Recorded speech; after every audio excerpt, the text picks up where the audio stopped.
Hola amigos, el día de hoy expondré sobre la materia TCA, Teoría y Técnica de la Consejería en Adicciones, para el maestro Aarón Apodaca Castellón, con el trabajo E1, video, la importancia del inconsciente en la formación de la subjetividad a través de procesos evolutivos orgánicos, antropológicos, filosóficos, para la comprensión profunda del ser humano, por la estudiante Michelle Villaseñor Rodríguez, en el programa Diplomado de Profesionalización en Consejería en Adicciones para la Prevención, Intervención y Tratamiento del Consumo de Drogas, de la generación 17.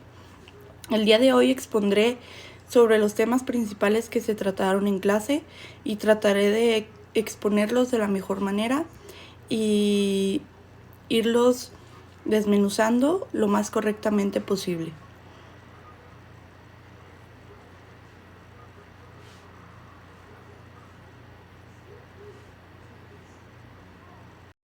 Primero comenzaré con la antropología del ser humano. La antropología del ser humano viene del latín anthropos, que significa humano, y logos, que significa estudio.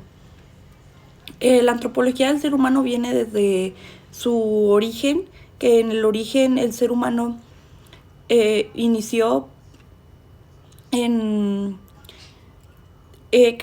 inició evolucionando de ser un simio y así fue desarrollándose más. En sí fue desarrollándose cada vez más, que pasando por el Homo sapiens, el Homo erectus, el Homo habilis, y dando así un nuevo paso hacia la humanidad, un nuevo paso hacia el conocimiento del ser humano, un nuevo paso hacia la evolución del ser humano, y comenzando así una nueva era en la cual nos podríamos desarrollar, de empezar a tener poco pelo, empezar a pararnos más erguidamente, el cerebro empezó a cambiar su estructura ósea y fuimos caracterizándonos más por un conocimiento y por una razón que nos diferenciaba del simio en sí, y así poder crecer aún más.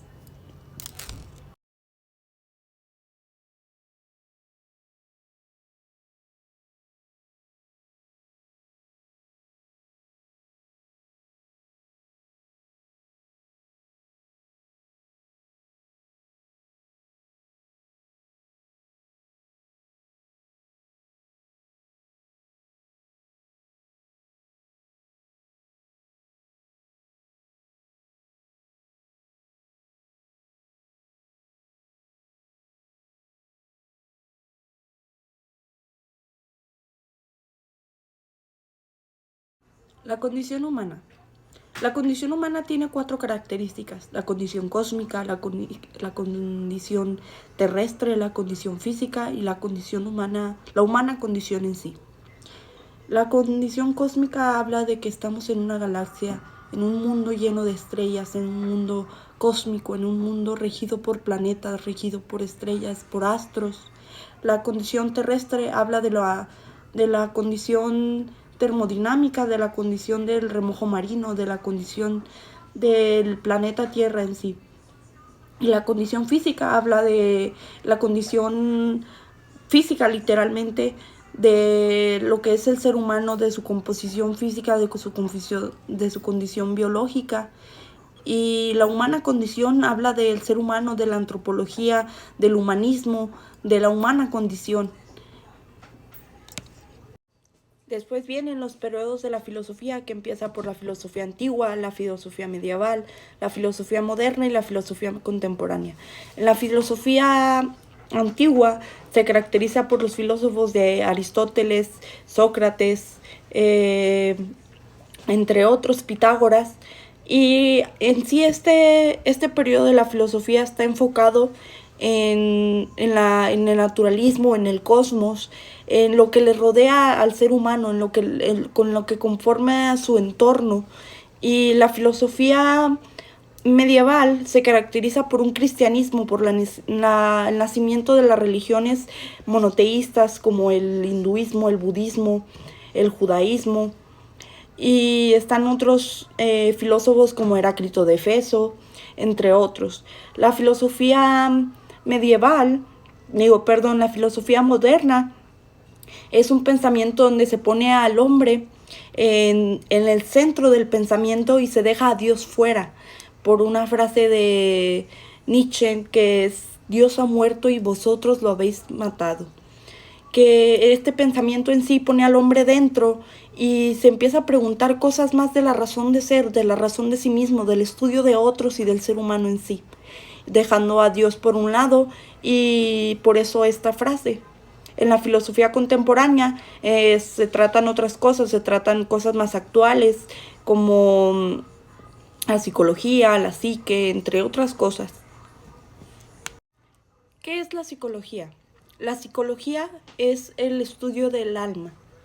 ¿Por qué? Porque este es una rama de las ciencias, no es una ciencia exacta como las matemáticas, pero es una rama de las ciencias utilizada por el método científico, la cual habla del psique, del inconsciente del ser humano, del consciente, del subconsciente, del inconsciente, y de cómo se desarrolla, cómo son sus relaciones interpersonales, sus emociones, sus sentimientos, su tipo de personalidad y cómo se caracteriza el ser humano en sí.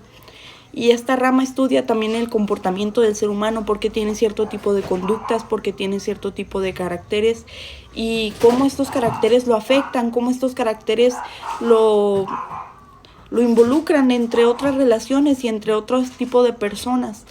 Y esto es la psicología. Los seres humanos necesitamos de una red de ayuda a contar nuestros problemas, para contar cómo nos sentimos, para recibir ayuda profesional o ayuda de coaching, de apoyos, de consejeros, de terapeutas, de psicólogos, de psiquiatras, dependiendo del nivel de ayuda que necesitemos. Por ejemplo, una persona que tiene problemas de adicciones puede acudir con un consejero en adicciones, con un psicólogo y con un psiquiatra.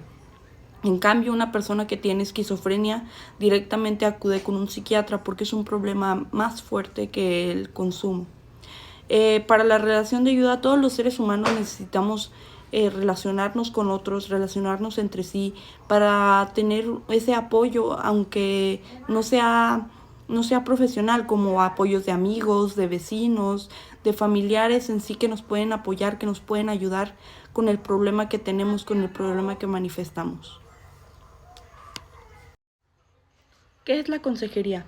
La consejería es una profesión de ayuda cuyos principios y objetivos generales son proporcionar el bienestar para otros, generar cambios en la conducta, desarrollar diversos tipos de comunicación, de habilidades de comunicación, promover la toma de decisiones responsable, y esto es lo que sería el concepto de consejería.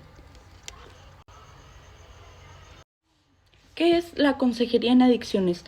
La consejería en adicciones es un proceso colaborativo que con facilidad de que la persona en tratamiento o el usuario tenga un propósito de cumplir sus metas y objetivos con un proceso terapéutico determinado por ambas partes, que incluye métodos que son sensibles, son característicos individuales del usuario, y reconoce la influencia de personas significativas, así como el contexto de cultura de sí mismo. Existen 4 tipos de seres: el ser biológico orgánico, el ser emocional psicológico, el ser intersubjetivo psíquico y el ser finito material. El ser biológico orgánico se refiere a que es biológico desde que un ser deberá atravesar un ciclo hasta determinantes genéticos y evolutivos. Esto es una condición que puede resumirse en una obviedad, que los seres humanos somos seres encarnados. Luego está el ser emocional, que el ser emocional se caracteriza por una elevada empatía e intensidad con la que se vive y se entiende la vida. Y no es un problema, porque es una forma de sentir, autopercibirse y componerse. Es estima que entre un aproximado de personas se caracterizan por este factor. Luego está el ser intrasubjetivo psíquico, que este se refiere a que sucede en la comunicación intelectual o afectiva entre dos o más sujetos. Se refiere a las relaciones, a la relación interpersonal que se tiene con diversas personas y cómo se caracterizan estas relaciones, cómo se definen estas relaciones y cómo se llevan a cabo. Luego está el ser finito material, que se refiere a que somos unas personas que tenemos un determinado tiempo en la Tierra y con unas determinadas capacidades a sí mismas limitadas. Con esto finalizo mi video, espero pueda ser de su agrado. La verdad me gustó mucho su clase, me gustó mucho los modelos, me gustó mucho la clase de filosofía, de cómo se divide las etapas de la filosofía, y me gustó mucho también cómo desarrolla sus clases, cómo hace que nos preguntemos a nosotros mismos, cómo hace que nos cuestionemos nosotros. Y de verdad muchísimas gracias por su clase y espero esto sea de su agrado y gracias.